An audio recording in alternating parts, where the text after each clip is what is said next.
Parlez-moi d'IA. Mesdames et messieurs, bonjour. Je suis un super ordinateur Karl, cerveau analytique de recherche et de liaison.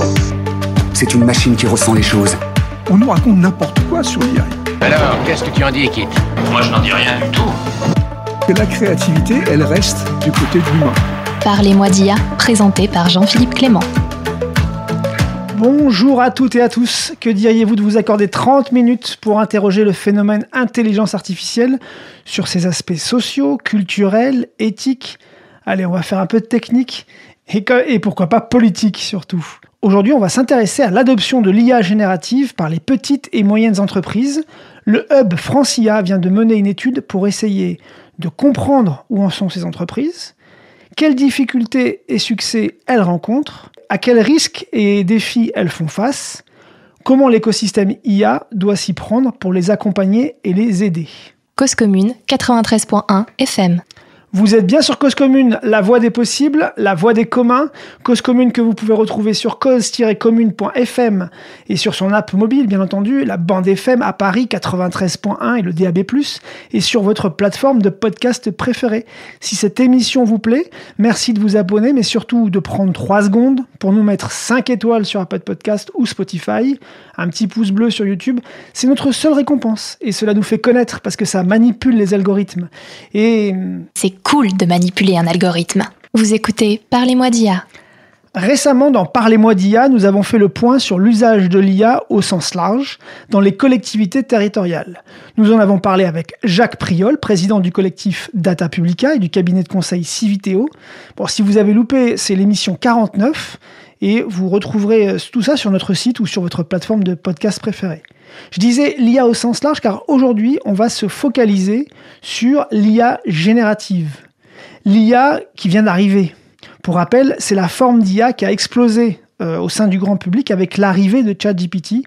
Ses caractéristiques principales sont sa capacité d'usage et sa facilité d'usage via une fenêtre de chat ou de prompt dans laquelle on donne des instructions et sa capacité à générer, d'où son nom, l'IA générative, de nouveaux contenus, textes, images, sons, vidéos, à partir de ce qu'on lui demande.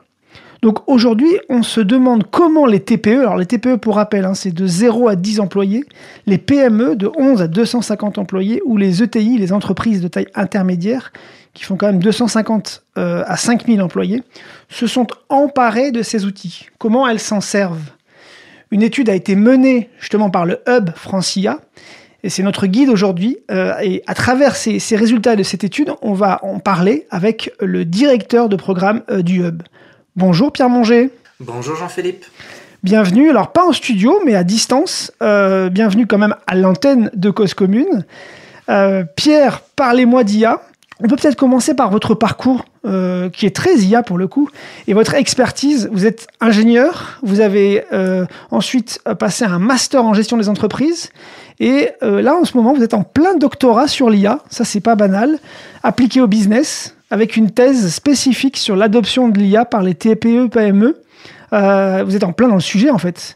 Tout à fait. De par mes fonctions de directeur de programme au sein du hub FranceIA, j'encadre les activités des groupes de travail et des projets, tous en lien avec l'IA, avec l'IA générative qui a une grosse prédominance. Et effectivement, en parallèle de ça, je mène une thèse sur l'adoption de l'IA générative par les entreprises, principalement un focus sur les TPE et les PME.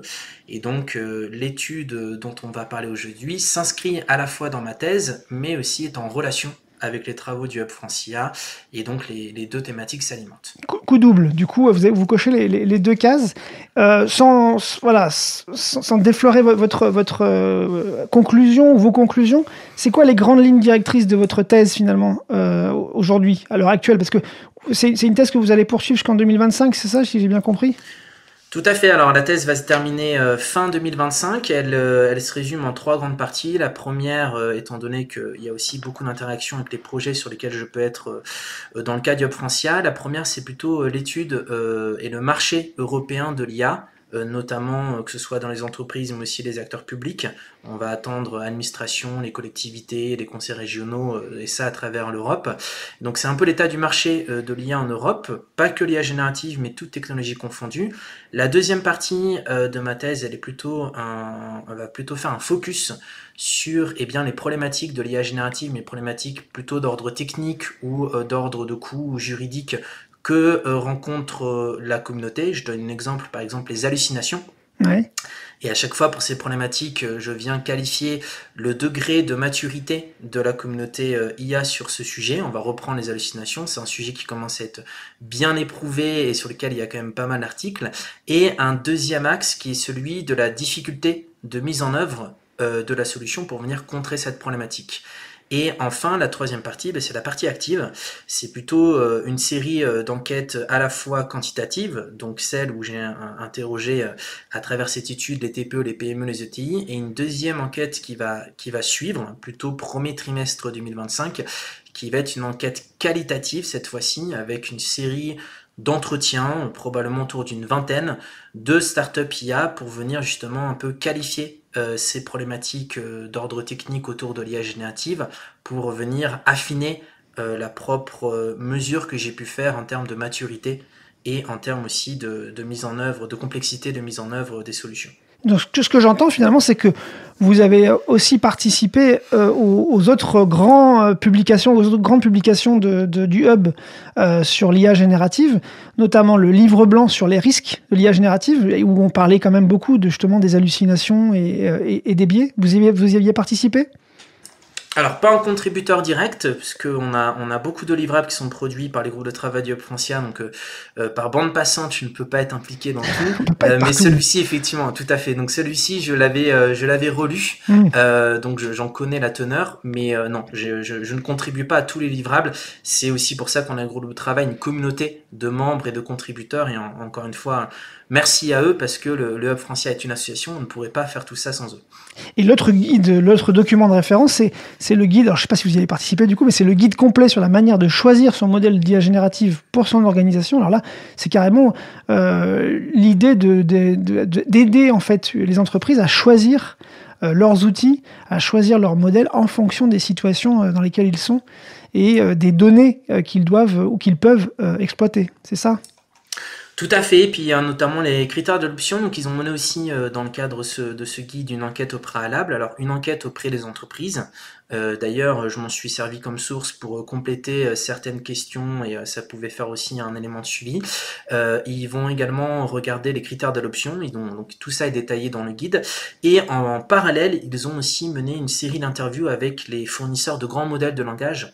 Donc on va retrouver notamment tout ce qui va être autour de Microsoft, d'OpenAI, pour ceux qui ont bien voulu bien sûr se prendre au jeu, et donc ils ont défini un guide d'entretien avec un certain nombre de questions auxquelles ils ont soumis les interlocuteurs qu'ils ont pu avoir, et donc là la variation des réponses est assez large, parce qu'il y en a qui ont répondu de manière assez haut niveau, sans trop rentrer dans le détail volontairement certainement, et d'autres qui sur certains volets sont entrés beaucoup plus dans le détail, et d'autres qui tout simplement n'ont pas accepté l'interview, et donc là ils ont croisé avec des données qu'ils ont pu trouver de manière publique pour essayer d'apporter des réponses aux questions qui sont les mêmes d'une interview à l'autre. Oui, vous avez quand même réussi à être exhaustif dans le guide, malgré le manque de réponse, pour pas dire de transparence de certains des grands modèles. Donc là, on a parlé des documents de référence. Ça, c'est des documents de référence vraiment sur l'IA générative.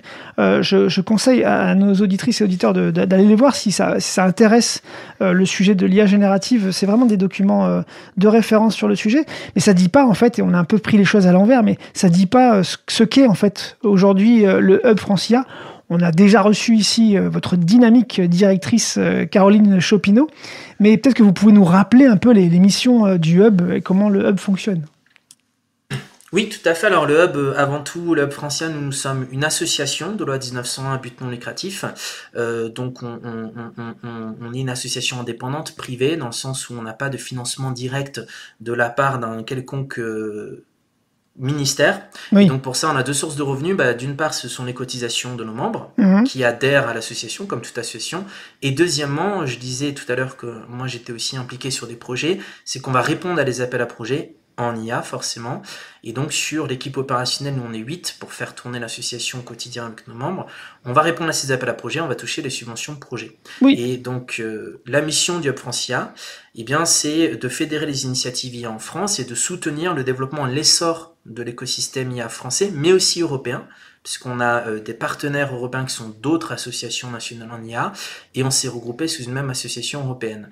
Et pour mener à bien cette mission, on va aussi proposer des activités à nos membres. On a un peu plus de 250 membres, grosse majorité des startups en IA, mais on va aussi avoir des utilisateurs de solutions IA qui vont justement être des PME, des ETI, des grands groupes, mais aussi des institutions universitaires ou académiques. Et pour cela, on va leur proposer 3 grandes activités. À la fois la partie promotion, mise en visibilité de l'écosystème qui va passer par la mise en visibilité sur des newsletters. On a aussi une grosse communauté Slack où on va être présent sur des salons et on peut aussi avoir des stands mutualisés. La deuxième action, c'est qu'on va relayer une veille d'appel à projet, toujours en IA, et on va aider dans la mesure du possible à connecter les membres qui souhaitent monter des consortiums pour répondre à ces projets à des partenaires. Et enfin, on va avoir des groupes de travail. Donc on a actuellement 11 groupes de travail actifs, tous en lien avec l'IA, soit sectoriels comme la santé, soit transverses comme l'environnement que je pilote d'ailleurs, que je copilote avec Nance Chabot. Et donc dans ces groupes de travail transverses, on va aussi retrouver l'éthique ou la veille réglementaire ou l'AI Act. Et enfin, on a des groupes de travail plutôt liés à une technologie comme voix et langage ou IA génératif qui est tellement conséquent qu'il y a des sous-groupes de travail et qui ont notamment produit des livrables qu'on a pu évoquer il y a quelques minutes. C'est ça, c'est dans ces groupes de travail-là que vous produisez ces livrables-là qui font après référence globalement. Alors vous n'êtes pas effectivement financé par un ministère, mais vous participez pleinement de la stratégie nationale sur l'IA. Ça, c'est un peu votre leitmotiv bien normal. J'ai noté aussi quand même que vous insistez fortement sur le fait que vous souhaitez développer une IA avec 3 mots-clés importants: responsable, éthique et souveraine. Et donc ça, c'est important aussi de le dire. C'est l'écosystème français qui se mobilise pour le développement de l'IA. Tout à fait.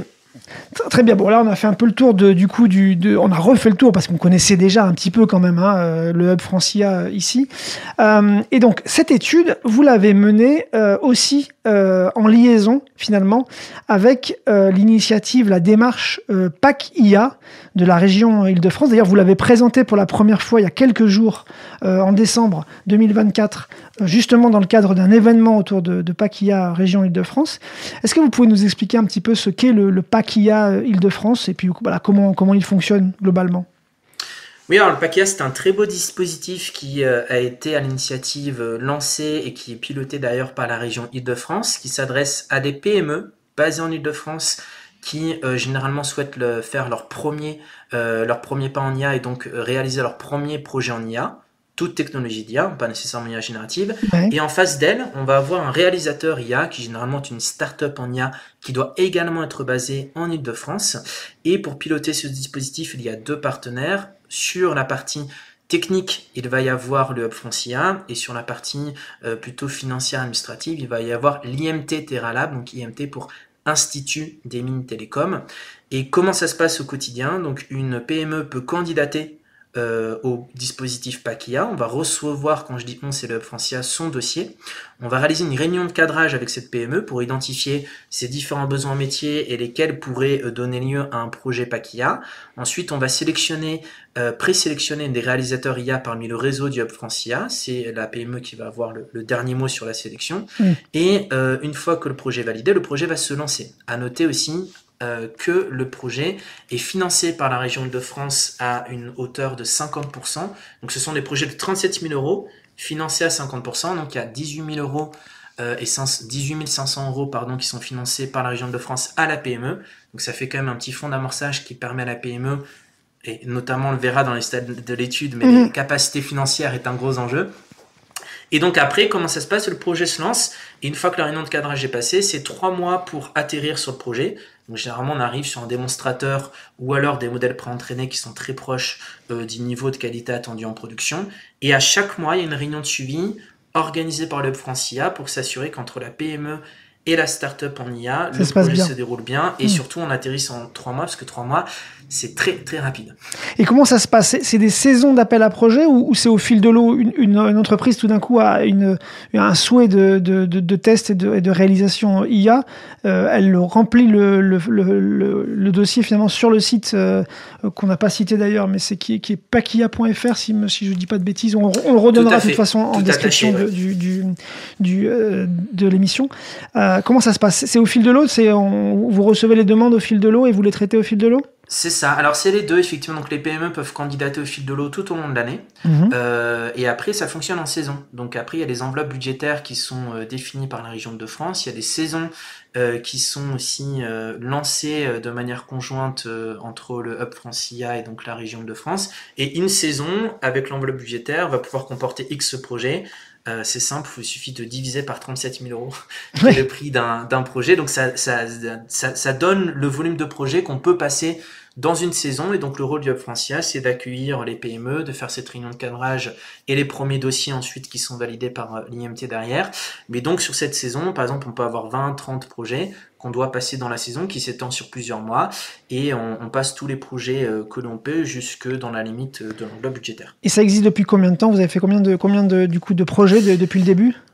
Alors depuis le début, justement, cet événement du PAC IA qui a eu lieu à la région Île-de-France à l'auditorium le 4 décembre, c'était pour fêter l'anniversaire des 100 projets qui ont été réalisés. D'accord. Donc on a dépassé les 100 projets, hein, et donc voilà, ça existe. Ça fait pas mal de retours d'expérience du coup. Ça fait pas mal de capacité à savoir par quel chemin passer pour que ça aille plus rapidement et plus efficacement aussi.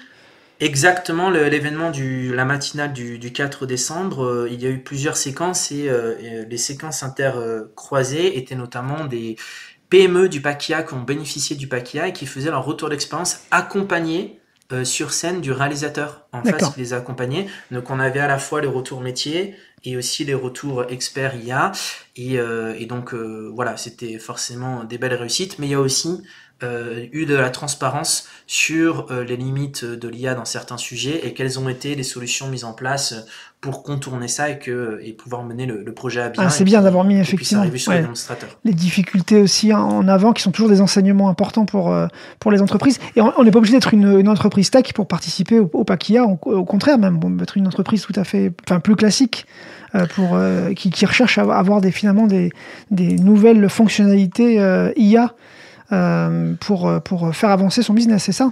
C'est ça. Alors, c'est pas nécessairement pour booster un produit tech, une service tech. C'est vraiment, j'ai une problématique métier. Donc, il y en a dans banque, assurance, BTP, finance, industrie, médias et musique. Retail, c'est très varié. Donc, voilà, j'ai une problématique métier. Je pense que l'IA peut apporter une solution. Ça, on va le qualifier, nous, Hub France IA, avec eux durant la réunion de cadrage. Et effectivement, si l'IA peut apporter une solution, on définit un cas d'usage bien particulier qui est vraiment une problématique de l'entreprise, de la PME, jusqu'à la réalisation du démonstrateur. Donc c'est très varié, c'est pas nécessairement tech. Et d'ailleurs, on peut commencer par une auto-évaluation de sa maturité IA et donc du coup de la manière dont on peut commencer à aborder l'IA dans son entreprise grâce à une auto-évaluation qui est sur le site du PAC IA, qui utilise l'indice de maturité JPI. Ça, c'est facile, c'est accessible. Le site dit même que ça se fait en 15 minutes, donc c'est bien pour savoir où est-ce qu'on en est en fait finalement avec l'IA. Tout à fait, pour se situer la maturité de son organisation. Alors JPI, c'est le Global Partnership on AI, donc un partenariat mondial qui regroupe plusieurs pays et qui a 4 grands groupes de travail transverses sur lesquels Hub France IA est impliqué. C'est pour ça aussi qu'on a pu mettre en œuvre et qu'on a le droit de pouvoir mettre en œuvre ce test d'évaluation. Et donc c'est une dizaine de questions qui permet, alors la seule particularité c'est que le répondant pour l'organisation doit quand même avoir une vision assez large de son organisation pour pouvoir, tout à fait, pour pouvoir se projeter. Ça va du niveau de compétences des salariés en interne de l'entreprise, de la capacité à l'entreprise à prendre des risques. quand on fait l'IA, c'est généralement des sujets à très forte valeur d'innovation, et donc qui dit forte innovation dit fort taux d'échec, et donc voilà, c'est la maturité aussi de l'entreprise sur le sujet. Donc voilà, ça va regarder ces 10 grandes dimensions avec des options de réponse à chaque fois, et on explique les options de réponse pour aider le répondant à se projeter. Et une fois qu'on a bien ces dizaines de réponses répondues, vu que les options de réponse sont codées derrière, on ne le voit pas, mais il y a un petit score associé à chaque option de réponse, ça donne un scoring global, et c'est ça qui permet de faire le retour sur le scoring de maturité. Tout à fait. Alors, passons maintenant à l'étude, enfin, qui est un peu le sujet principal de cette émission.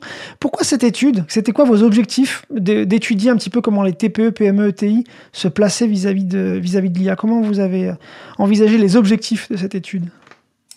Alors, c'est dans le cadre des travaux de ma thèse, qui se portent encore une fois sur les TPE, les PME.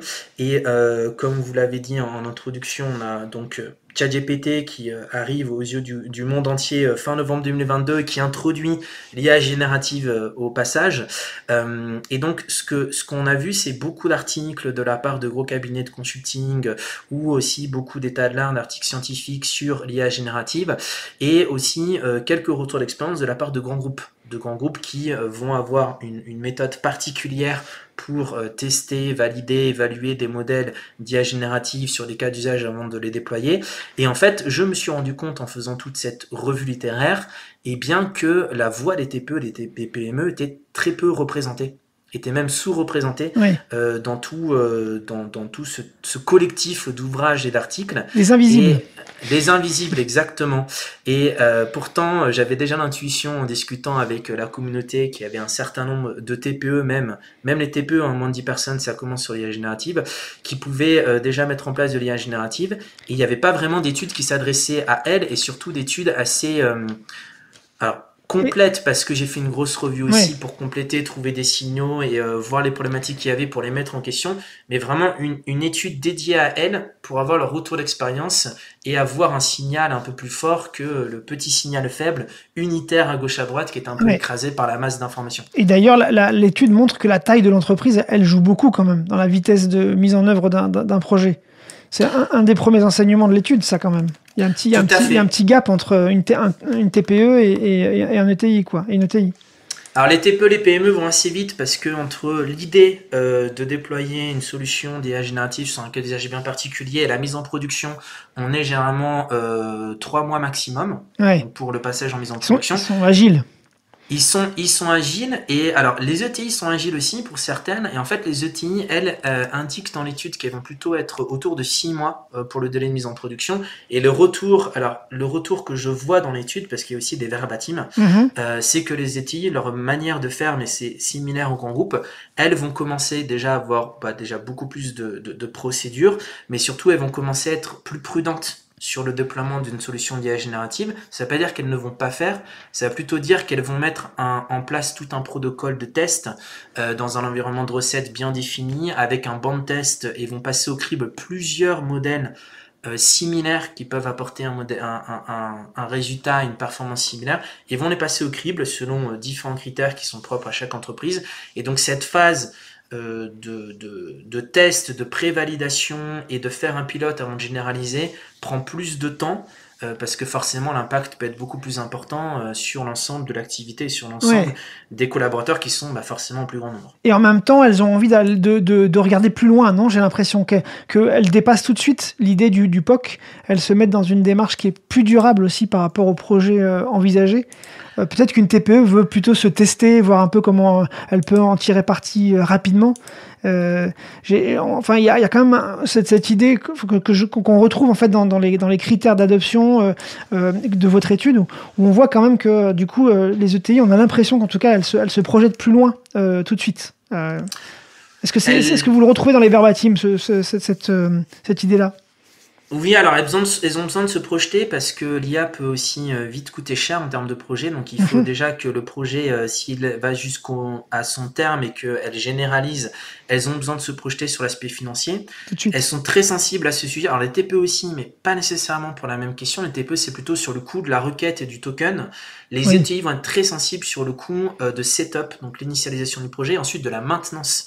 Parce que sur l'ensemble des collaborateurs, sur un déploiement plutôt généralisées, ça peut vite coûter. Alors elles sont vigilantes aussi au coût du token, hein, forcément, mais ça peut vite coûter très cher. Donc elles sont peut-être que j'ai extrapolé, mais c'est effectivement l'indicateur que je voyais, où je me disais, mais là tout de suite, elle recherche à avoir le coût in fine de la démarche et du projet. Il y a aussi finalement avec le coût de l'infrastructure aussi. Alors là, chacune des tailles d'entreprise finalement fait très attention aussi à son infra existante. Et il y a une vraie recherche aussi. Là, c'est un peu plus. Il y a pas de différence trop grande entre les différentes tailles mais chacun recherche une bonne intégration finalement dans l'existant. J'ai l'impression. C'est aussi ce que vous avez constaté. Tout à fait. En fait, j'aurais posé la question des critères d'adoption, donc ils avaient une vingtaine de réponses possibles, et c'est assez surprenant parce que les TPE, les PME, les ETI mettent toutes en 3e position l'intégration à l'infrastructure existante. Pas pour exactement les mêmes raisons. Alors les ETI, c'est forcément, mais même au niveau des PME, ça commence. Elles ont un système d'information bien défini, avec une architecture, un urbanisme bien défini, avec des règles bien définies. Il y a aussi l'aspect cybersécurité qui rentre en compte, qui est très importante. Sur les TPE, alors TPE ça peut être une personne aussi, hein, c'est quelqu'un qui vient de créer sa boîte que auto-entrepreneur.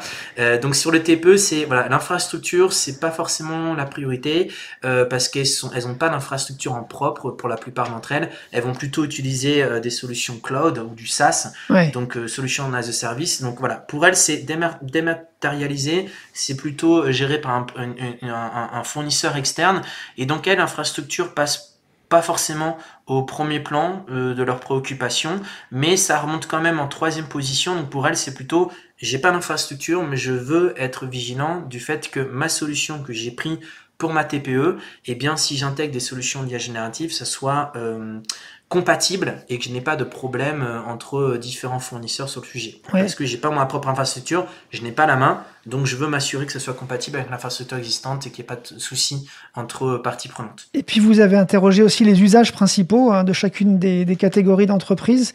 Et donc là, c'est assez étonnant. On s'aperçoit finalement qu'elles ont à peu près toutes les mêmes usages, aide à la rédaction, synthèse de documents, analyse de données, ça se retrouve. Et il y a une grande différence, c'est que les TPE ne s'intéressent pas forcément à la partie chatbot, ce que vous avez appelé comme création d'agents conversationnels.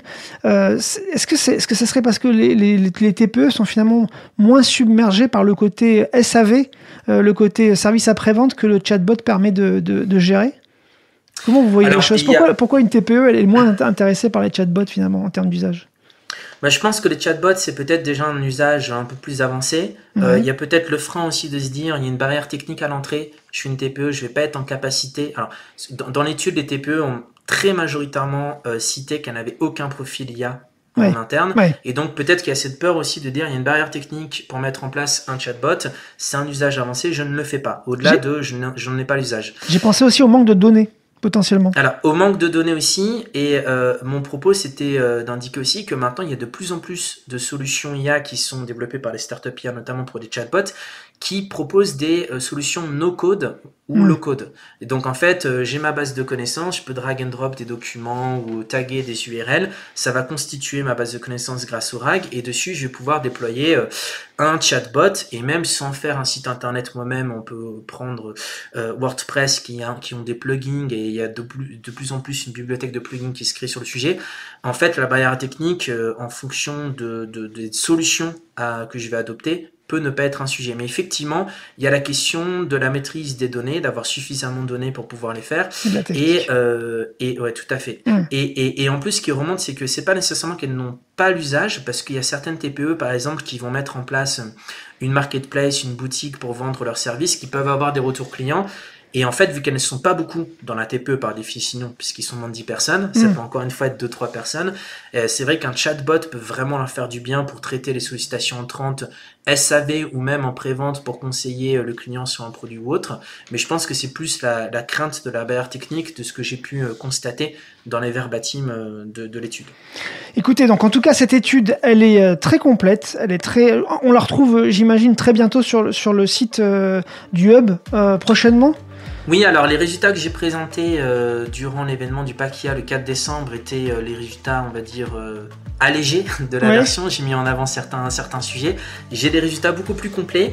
Et donc là, je suis en train de produire le rapport détaillé des résultats qui devrait très certainement, effectivement, se retrouver sur le site du Hub Francia. Je l'espère d'ici fin janvier. Ouais. Et donc disponible à la vue de tous. Gros travail. Écoutez, merci beaucoup Pierre pour ce décryptage, pour ces premières explications. Après, il faut se pencher dans l'étude pour bien comprendre, en tirer le maximum de valeur. Merci Pierre Monget pour tout ce décryptage. Eh bien, merci Jean-Philippe pour l'accueil et pour avoir donné la possibilité d'évoquer le résultat de l'étude. Et merci à vous, chères auditrices et chers auditeurs. N'oubliez pas de liker cet épisode, ça manipule l'algorithme et c'est cool de manipuler l'algorithme. Vous restez sur 93.1 FM sur Cause Commune et on se dit à bientôt.